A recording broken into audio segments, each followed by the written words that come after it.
to Willard and Dibs on 95.7 The Game. Okay, a few things as we get ready to get our guy Rich Ohrnberger in here. Always a fun conversation. It is almost hockey season. Want to send you to see Tomas Hertl and the San Jose Sharks. All you got to do is listen for this sounder right here.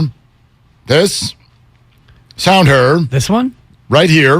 Gore. This sounder. Gore. All right, yeah, that one right there. As soon as you hear that, which will be, I don't know, probably right after Rich. But anyway, as soon as you hear that, your chance to win a pair of tickets to see the Sharks play in their home opener on October 14th at SAP Center, courtesy of the San Jose Sharks. So stay tuned right here, right now for that. But right here, right now, like really, really right now, is that man, Rich Ohrnberger. He knows how it goes down inside the pile, okay? He knows what it's like. He knows what it's like to snap a ball between his legs and have a quarterback not be there to receive it and end up in the other team's hands, don't you, Rich? Oh, I do, yeah.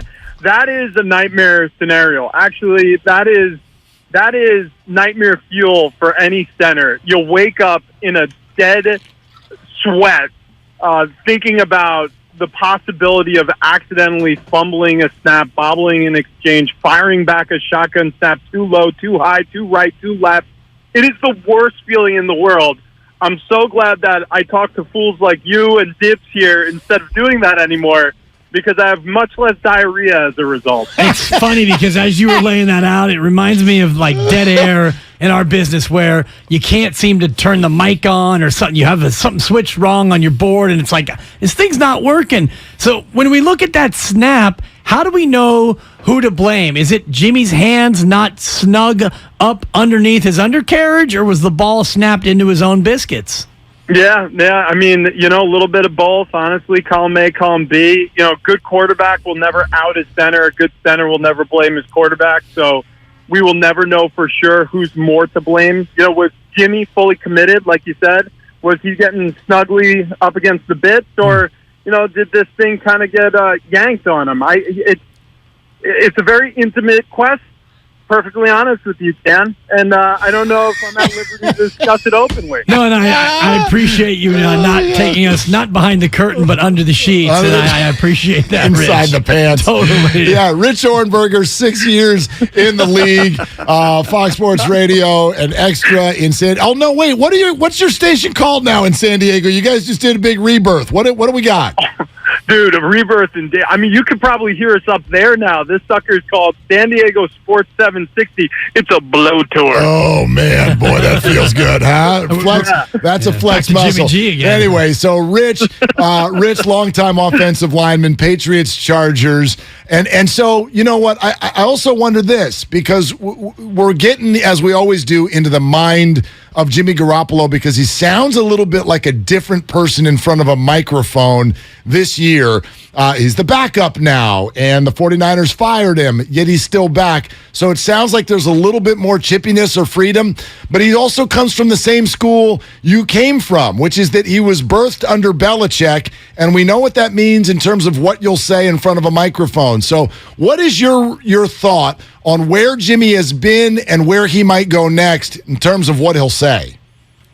My best guess is Jimmy is going to play, perfect office politics. He's going to be supportive of the team. He's not going to try to ruffle too many feathers here, because a lot was said without him voicing anything this offseason. Obviously actions always speak louder than words, and in reality, the 49ers were trying to, swath them off their plate onto somebody else's and trying to get something in return. And it's not like everybody doesn't know that. So that all just sort of roils under the surface, and is definitely heavy in the background with every interaction he has with the media. But I don't think he's ever going to step outside of himself or really diverge from the team mission statement, which is, hey, tough one, or hey, great one. We're just moving on to the next one. And on to the next one will be one without Trent Williams and an offensive line that seems kind of patchwork. What do you make of the Niners' offensive line with 3 new players on the interior? Now Trent Williams is out, and McGlinchey struggling at right tackle. How much can this be an issue for the Niners this week against the Rams? Oh, it's huge. And you just think about the front seven for the Rams. Not amazing at linebacker, but their pass rush speaks for itself, anchored by Aaron Donald. Yeah, I mean, without Trent Williams, well, I'll just put something in perspective for you. His backup's Moore McKivitz on 12 separate pass blocking opportunities, gave up 2 sacks during that time span. Trent Williams, through his last 19 games, has only given up 2 sacks. Jeez.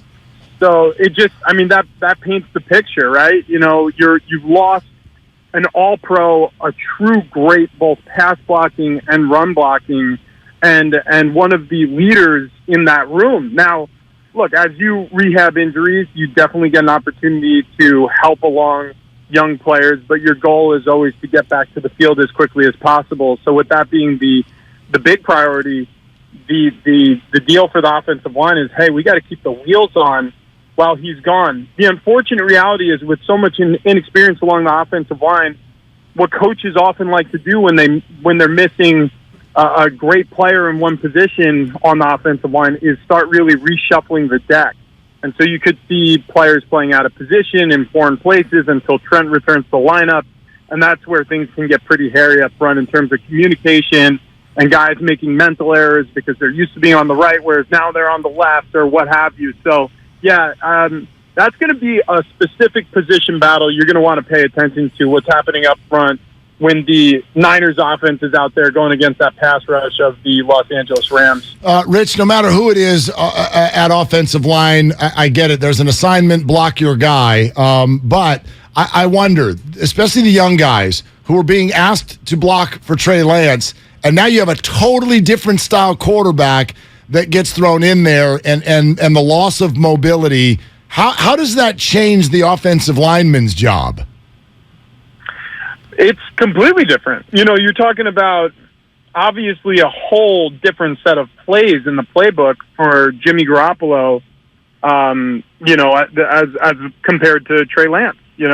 Trey, they were obviously incorporating a lot of the run game, planned QB runs and things like that. That's all been eliminated. So that's a lot of time that you spent sculpting a playbook that Trey Lance could really have some success with.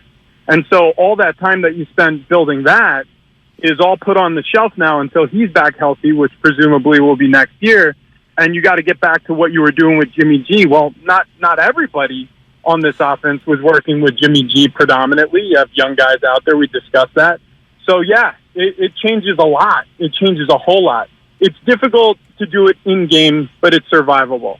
It's really tough the first week because now you're installing a completely new group of plays. By this time, especially, against an opponent that you know pretty well, it should be a little bit more consistent, but then you go back to the injuries they just suffered and some of the changes they've made on the offensive line this week. So, yeah, it's going to be interesting. That's, at very least, it's going to be interesting. It could be disastrous at very worst. And when you look at George Kittle coming back from injury, only a couple of catches last week, and now Trent Williams out, would you anticipate that Trent Williams and more 2 tight end sets and more usages of the tight ends in blocking formations, knowing that your offensive line is, facing injuries and some struggles? Yeah. You can also expect a lot more tight formations with the tight ends and a lot more back help in pass blocking. So they call it slams and butches and chips, all those things where, an offensive tackle or even sometimes a guard will get help from a back or a tight end crashing down on a defensive end, a pass rusher, to give them an advantage and help them out a little bit and give Jimmy G some time in the pocket. You're going to see all that stuff included into the playbook this week. And if they're smart, they're going to really try to find ways to help these guys with slide protections and with back help and tight end help all week long. Now in the run game, yeah, expect them to try to highlight, using their fullback juice check and and Kittle as lead blockers, and also run the football to their side a lot more strong side runs where they have the support. Expect all of that. That's exactly what I would do if I was planning this week as an offensive coordinator. Rich, I'll let you know, you may already know this. There's a little bit of a discord, at least for some 49er fans. When an offense looks like it did on Sunday night, a 49er fan is often going to go, okay, why is everybody calling Kyle Shanahan a genius?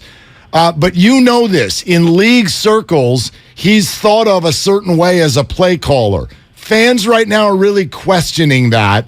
What would you say to the 49er fan that goes, this Kyle Shanahan doesn't know a damn thing about a play call? Yeah, slow your roll. This is – look, I understand it's frustrating when your team loses. And specifically last week was bad and heartbreaking, depending on how invested you are. But Kyle Shanahan is brilliant, not only just in the plays that he calls, the sequence in which he calls them. And what I mean by that is there are things that he's running here in, week 3, week 4, that they're going to call back these personnel groups and formations to build in, trick plays and play action plays deep into the season, because you put this stuff on film, especially in division. These defensive coordinators are really smart. They're watching a ton of film too. They're going to find ways to defeat your successful plays. And as an offense, you need to adjust.